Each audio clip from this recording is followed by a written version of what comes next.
Audio Jungle.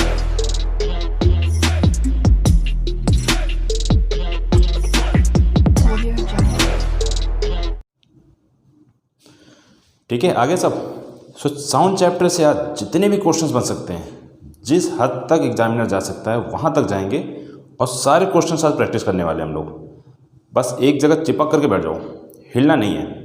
कुछ questions आपको ऐसा मिल जाएगा जो ऑलरेडी प्रीवियस ईयर में आया हुआ है और उनको हल्के में मत लेना। अभी तक अगर आपने जो भी एग्ज़ाम्स दिया उसमें कुछ ना कुछ आइडिया आपको मिल रहा होगा कि जो भी हमारे पास स्पेसिमेंस क्वेश्चंस आ रहे हैं काफ़ी यूज़फुल हैं, प्रीवियस ईयर के क्वेश्चंस भी यूज़फुल हैं। तो कुछ ऐसे क्वेश्चंस आज हम लोग फिर से लेने वाले हैं जो बोर्ड के लिए बहुत ही ज़्यादा इंपॉर्टेंट है। ठीक है, स्टार्ट कर दें। एक नोटबुक, पेन, पेंसिल जो भी उसको लेकर के बैठो। फर्स्ट क्वेश्चन देखो, the ratio of amplitude of two waves is 3:4। ठीक है, एम्पलीट्यूड का रेशियो दिया है A1/A2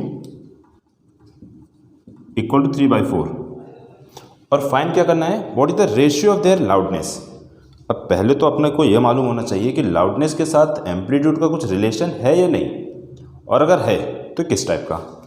लाउडनेस जो अपने पास वो directly proportional square of amplitude. ठीक है, इसको नोट किया जाए। अब लाउडनेस जो यहाँ पर है वो सब्जेक्टिव प्रॉपर्टी है। ठीक है, लाउडनेस यहाँ पर सब्जेक्टिव प्रॉपर्टी। सो कहीं आपको ऐसा कुछ बोलता है ना कि इंटेंसिटी का रेशियो, बेटा इंटेंसिटी का रेशियो भी अपना एम्पलीट्यूड के साथ में कुछ ऐसा ही है। ठीक है, सो यहाँ पर लाउडनेस के लिए अपने को बात कर रहा है। लाउडनेस जो अपने पास वो directly proportional square of amplitude. So L1/L2 equal to, देखो डायरेक्टली प्रोपोर्शनल है, सो इट इज A1/A2 और ये स्क्वायर। A1/A2 दिया अपने पास 3/4, स्क्वायर करने से जो रेशियो अपने पास आने वाला है L1:L2 वो आएगा 9:16। ठीक, क्लियर। इंटेंसिटी के टर्म्स में पूछता तो भी मेरा आंसर यही आना था, 9:16। और सेकेंड यहाँ पर क्या पूछ लिया अपने पास, रेशियो ऑफ फ्रीक्वेंसीज।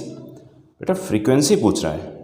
ठीक है, वेव्स अपने पास एक मीडियम से दूसरे मीडियम पे जाने पर, देखो पिच यहाँ पर, पिच या फिर जो भी हम लोग पिच को मेजर करते हैं फ्रीक्वेंसी के टर्म्स में, ये सब क्वेश्चंस मिलेगा। यहाँ पर फ्रीक्वेंसी का अगर हम लोग बात करें तो वो रेशियो 1:1 रहेगा। ठीक है, बिल्कुल अच्छे से नोट किया जाए। अपने पास एम्पलीट्यूड का देखो रेशियो दिया है, अलग अलग दिया था, बट फ्रीक्वेंसी 1:1। आप यहाँ पर कुछ भी कर लो, इसमें फ़र्क नहीं पड़ेगा, ये हमेशा 1:1 रहेगा। ठीक, क्लियर हो गया। कुछ ऐसे क्वेश्चंस हम लोग और आगे करने वाले। देखो सारे क्वेश्चंस बहुत इंपॉर्टेंट है, आराम से आप देखते रहना और थोड़ा सा उस क्वेश्चन से हट करके भी अगर कुछ बात हुआ वो भी करेंगे। ठीक, second question, state two waves bye which the frequency of transverse vibrations of A stretched string can be increased. एक नंबर क्वेश्चन है, बिल्कुल बहुत बढ़िया क्वेश्चन है। ठीक है, कितने वेव्स पूछ रहे हैं अपने से, 2। चलो एक काम करते हैं, पहले मैं फॉर्मूला लिख देता हूँ। फॉर्मूला नहीं लिखेंगे तो भी चल जाएगा, बट लिखने से क्या होगा, एग्जामिनर खुश हो जाएगा कि यार इसको तो मैंने सिर्फ 2 वेव्स बोला था, इसने तो पूरा फॉर्मूला उतार दिया वहाँ पर। F equal to 1/2L √T/πr², और ये डेंसिटी। बहुत से क्वेश्चन ऐसे मिलेंगे आगे। ठीक है, आप इसको अभी से नोट कर लो, थोड़ा सा इस फॉर्मूले को लिख देंगे तो एग्जामिनर खुश हो जाएगा।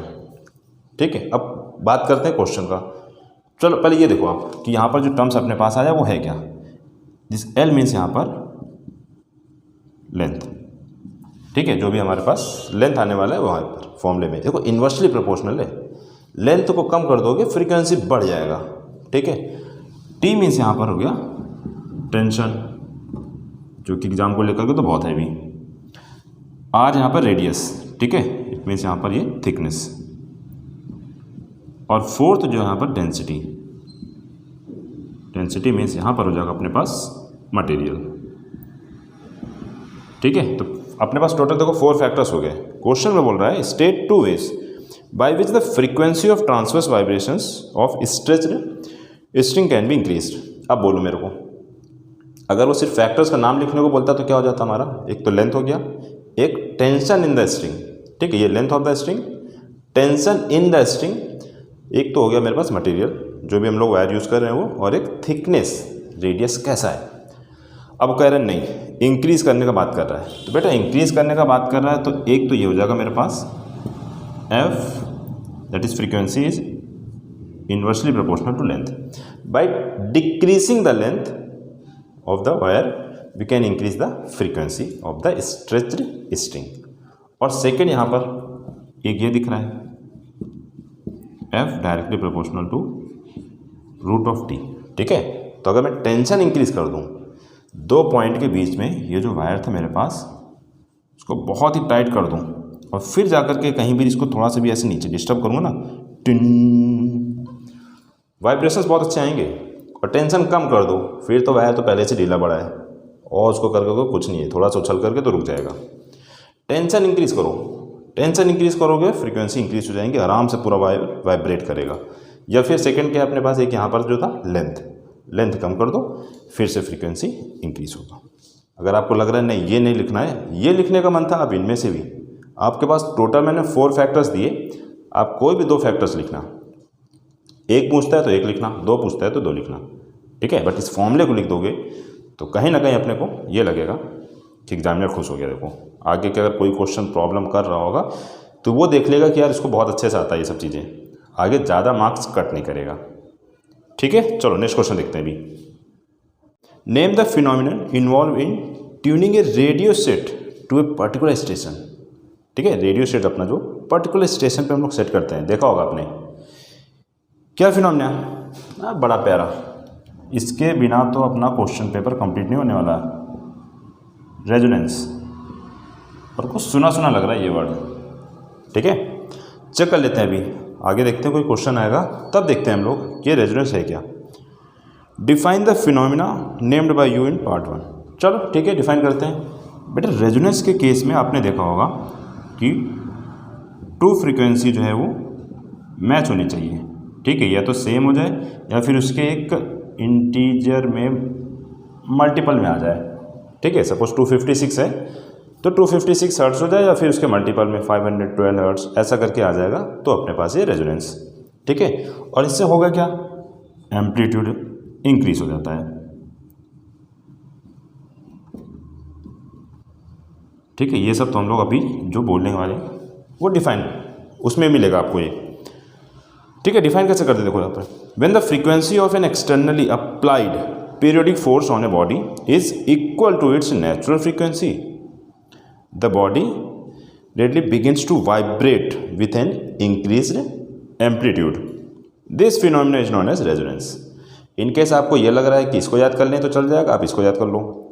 और आपको लग रहा है नहीं पहले से हम लोगों ने एक याद किया हुआ है, ठीक है, आप उसको याद करके जाओ, कुछ फ़र्क नहीं पड़ेगा. बट आपके ये कुछ टर्म्स होने चाहिए, कुछ जो भी यहाँ पर मैंने लिखा कि जो फ्रीक्वेंसी जब मैच हो जाता है तो उस केस में हमारा एम्पलीट्यूड जो है वो इंक्रीज़ होगा. ठीक है, वही हमारा resonance. Next, what do understand by loudness of sound. देखो लाउडनेस अपने पास है तो 2 साउंड्स के बीच में हम लोग बहुत आराम से, बिल्कुल किसका एम्पलीट्यूड ज़्यादा है किसका कम है, इससे आराम से हम लोग डिस्टिंग्विश कर सकते हैं. ठीक है, बट क्या होना चाहिए, देखो दोनों का पिच और दूसरे का, दोनों का वेव फॉर्म जो है वो सेम. ठीक है, अगर ऐसा होता है हम लोग बहुत आराम से बता देंगे कि जो 2 डिफरेंट साउंड्स है वो है क्या. ठीक है, इसको भी डिफाइन अगर करने का मन है, the property by virtue of which a loud sound can be distinguish from a faint one, both having the same pitch and quality और टिम्बर. इसको मेजर करने के लिए हम लोग अभी बात करेंगे वेव फॉर्म. ठीक है, is known as the loudness of sound. और इसके बाद आता है in which units is the loudness of sound measured. ठीक है, किस में मेजर कर सकते हैं हम लोग, डेसिबल. ठीक है, ये क्वेश्चन हमारा आया हुआ है बोर्ड में 2016 में आया हुआ है 4 मार्क्स में. ठीक है, क्लियर हो गया. यहीं पे इसको क्लियर कर लो. देखो इस क्वेश्चन को, आपको रेजोनेंस से क्वेश्चन मिलने वाले बहुत से, आपके बुक में जितने भी इससे ज़्यादा रिलेटेड जो भी क्वेश्चन है आप उसको थोड़ा सा रीड करना. डिफाइन करने को आ सकता है, बिल्कुल याद करके अच्छे से जाओ उसको. फ्रीक्वेंसी मैच हो जाता है तो उस केस में जो एम्पलीट्यूड है वो इंक्रीज़ करेगा, और यूनिट वो तो अपने को मालूम है. सबसे बढ़िया क्वेश्चन इसमें ये आएगा, 4 और 5 पेंडुलम को लटका देता है, डिफरेंट लेंथ है, 2 का लेंथ सेम रहेगा, फिर बोलेगा ए या बी सी या डी करके नाम देता है.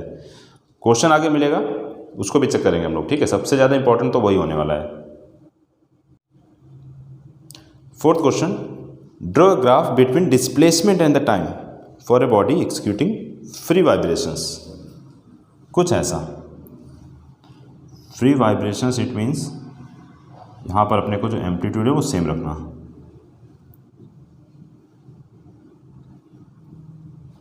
ठीक है, ये अपने को हो गया यहाँ पर डिस्प्लेसमेंट और इधर ये अपने को टाइम।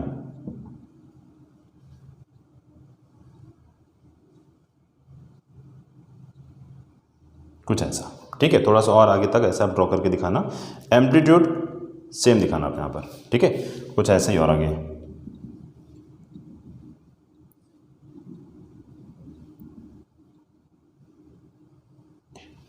ठीक है, देखने में अच्छा लगेगा। थोड़ा सा आप इक्वल स्केल से ये जो डिस्टेंस बीच में लिया मैंने इसको इक्वल लो, ये डिस्टेंस और ये डिस्टेंस भी इक्वल लो, बहुत अच्छा लगेगा। क्लियरली ये दिख जाएगा कि आपने ये फ्री वाइब्रेशंस के लिए ड्रॉ कर दिया।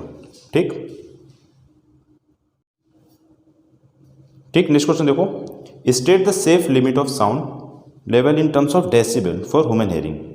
ठीक है, सेफ लिमिट, तो सेफ लिमिट यहाँ पर अपने पास 60 डेसिबल टू 85 डेसिबल। ठीक है, यहाँ तक तो ठीक है आराम से।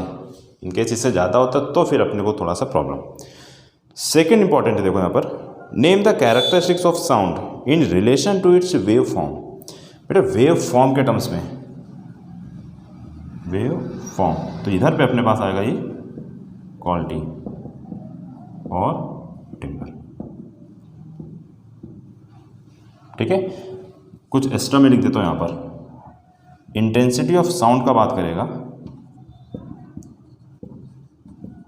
Intensity of sound for loudness,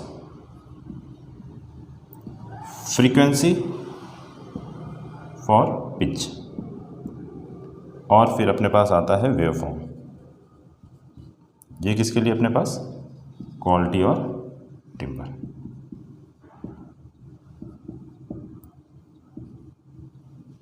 ठीक है, आपसे क्वेश्चन ऐसा कुछ पूछ सकता है, ये सबको अच्छे से नोट कर लो, क्वेश्चंस आगे आपको मिलेगा।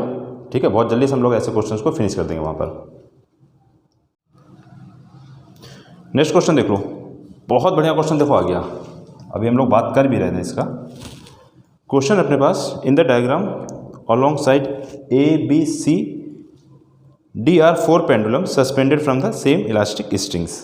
ठीक है, PQ, length of A and C are equal, A and C यहाँ पर जो वो इक्वल हो गया, while the length of pendulum B is smaller than that of D। ठीक, pendulum A is set into mode of vibrations। ठीक है, इसको वाइब्रेट में आ गया, ये वाइब्रेशंस में आया। फर्स्ट जो अपने पास यहाँ पर क्वेश्चन में, name the type of vibrations taking place in pendulum B and D। A अगर मेरा वाइब्रेट हो रहा है तो उसकी वजह से जो B और D इसमें जो अपने पास वाइब्रेशंस आने वाले वो कौन सा, वो रहने वाले अपने पास फोर्स्ड वाइब्रेशंस।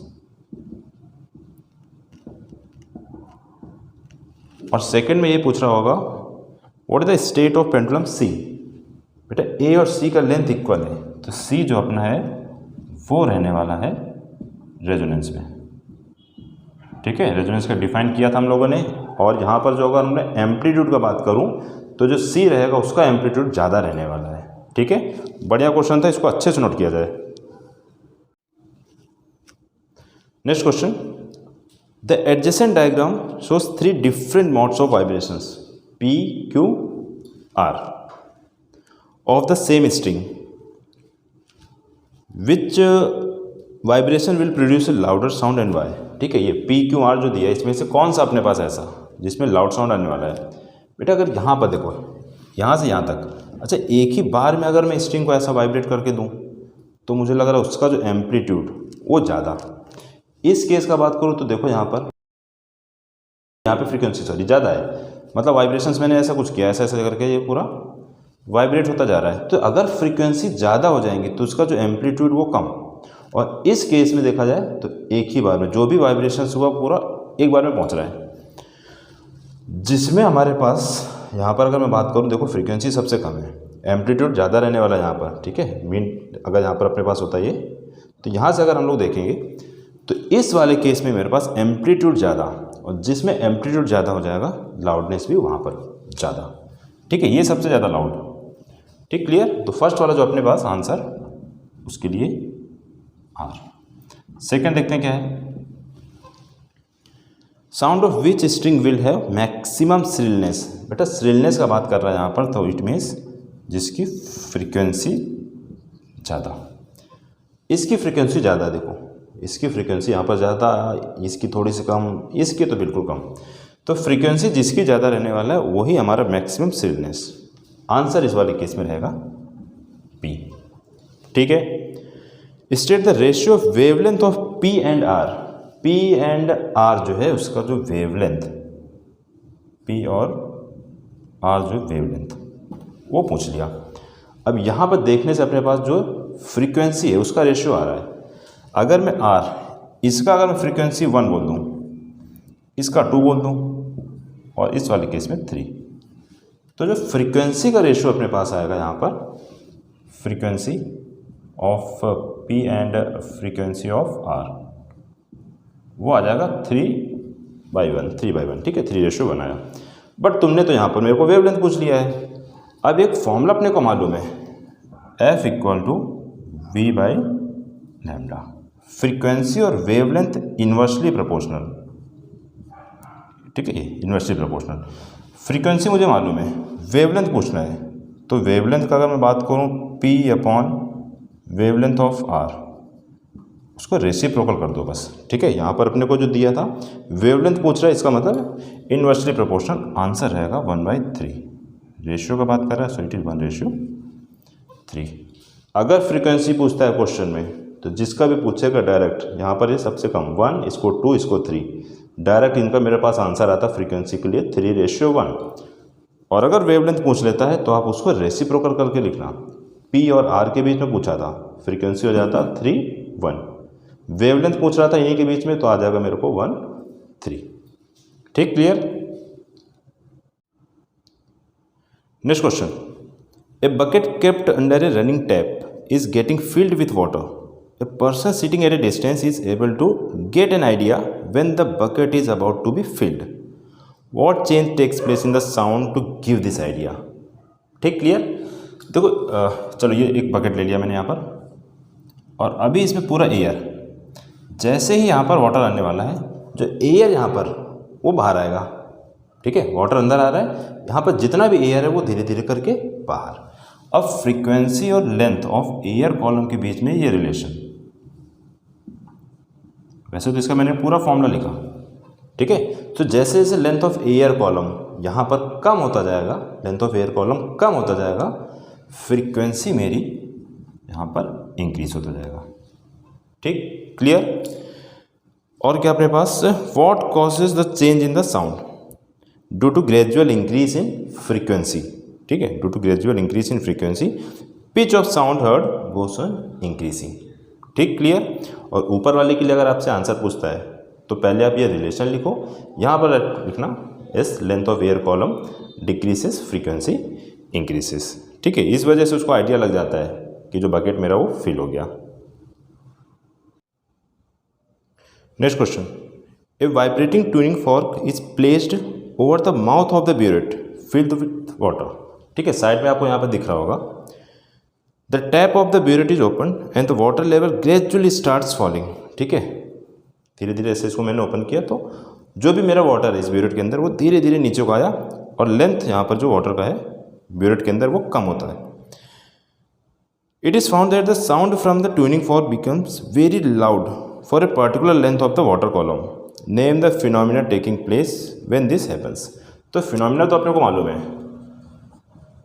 रेजोनेंस। ठीक है, और क्या पूछ लिया इसमें, where does the sound become very loud for this length of water column. ठीक है, देखो यहाँ पर जैसे जैसे हमारा वाटर, ठीक है, उसका लेवल जो यहाँ पर डाउन होता जा रहा है, तो लेंथ ऑफ एयर कॉलम हमारा वो भी चेंज हो रहा है। तो कहीं ना कहीं इसका जो फ्रीक्वेंसी है वो ट्यूनिंग फॉर्क की फ्रीक्वेंसी से जब मैच हो जाएगा तो यहाँ पर अपने पास एक लाउड साउंड आने वाला है। ठीक है, साइड में आपको आंसर दिख रहा है जो लिखना है। जब भी फ्रीक्वेंसी मैच करेगा रेजोनेंस आएगा, और अगर रेजोनेंस आया तो एक लाउड साउंड अपने पास। ठीक है, किस लिए ऐसा होता है, बिकॉज एम्पलीट्यूड जो है वो इंक्रीज हो जाता है। Next question, which characteristic of sound will change if there is a change in its amplitude. अच्छा, एम्पलीट्यूड में अगर चेंज हुआ सो इट मीन्स यहाँ पर अपना चेंज होने वाला है लाउडनेस। ठीक है, और क्या बात करें सेकंड में, वेव फॉर्म। बेटा वेव फॉर्म अगर अपने पास चेंज हो रहा है, वेव फॉर्म अगर चेंज हुआ सो इट मीन्स क्वालिटी और टिम्बर, ये चेंज होने वाला है। ठीक है, पहले से बात कर चुके हैं पूरा इसके बारे में अच्छे से। ठीक है, नेक्स्ट क्वेश्चन देखो, अलग क्वेश्चन है। देखो अभी फर्स्ट इसमें क्या बोल रहा है, name the type of vibrations produced by the vibrating body. ठीक है, type of vibrations, answer damped vibrations.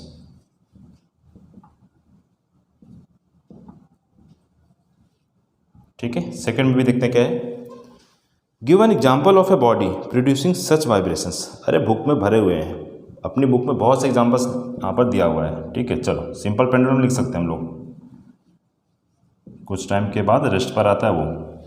ठीक है, आप मेन पोजीशन से डिस्प्लेस करोगे, ऐसा करते करते धीरे धीरे उसका एम्पलीट्यूड डिक्रीज होता है। ठीक है, और अगर एम्पलीट्यूड डिक्रीज हुआ, एम्पलीट्यूड अगर डिक्रीज हुआ तो ये फिर मेरा डैम्प्ड वाइब्रेशंस। ठीक है, बुक में बहुत से एग्जाम्पल्स लिखे हैं, आप कोई भी लिखना है यहाँ पर। Third, why is the amplitude of the wave gradually decreasing. अरे क्यों डिक्रीज होगा, ये एयर है ना अपने आसपास, और कुछ ना कुछ तो वो एक रेसिस्टिव फोर्स अप्लाई करने वाला है। ठीक है, क्या आंसर हो जाएगा थर्ड के लिए, resistive force of air.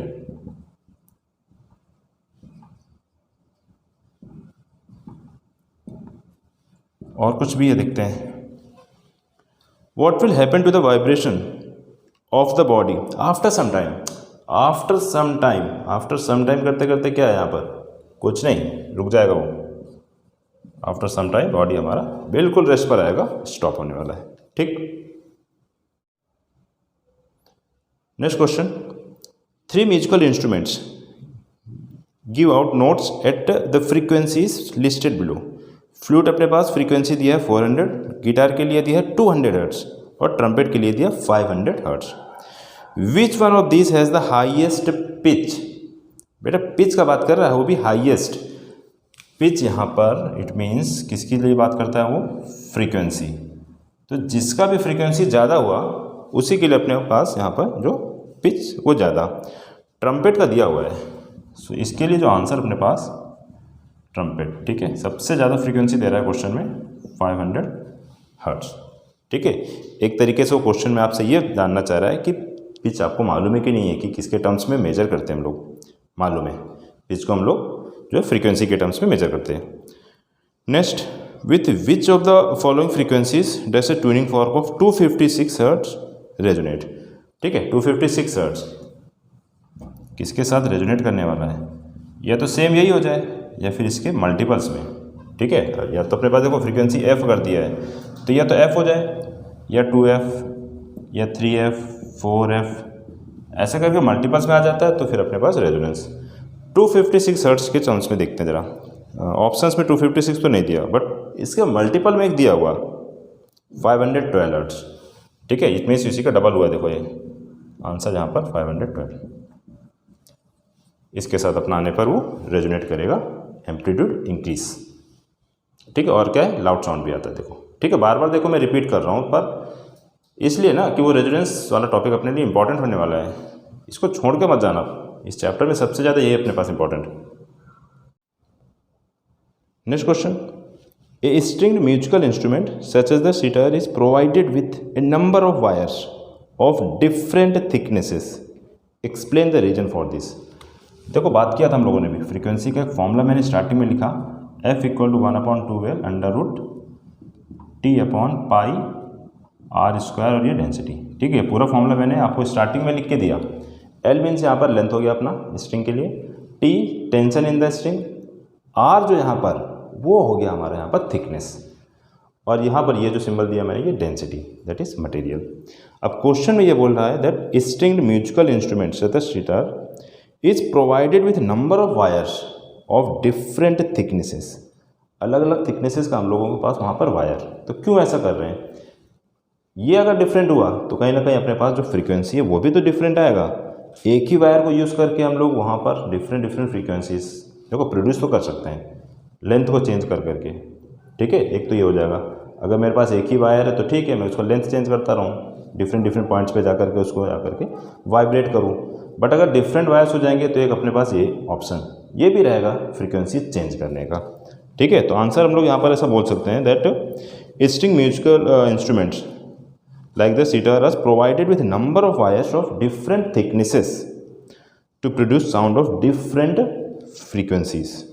Frequency of vibration depends on the length and thickness, tension in the string, density.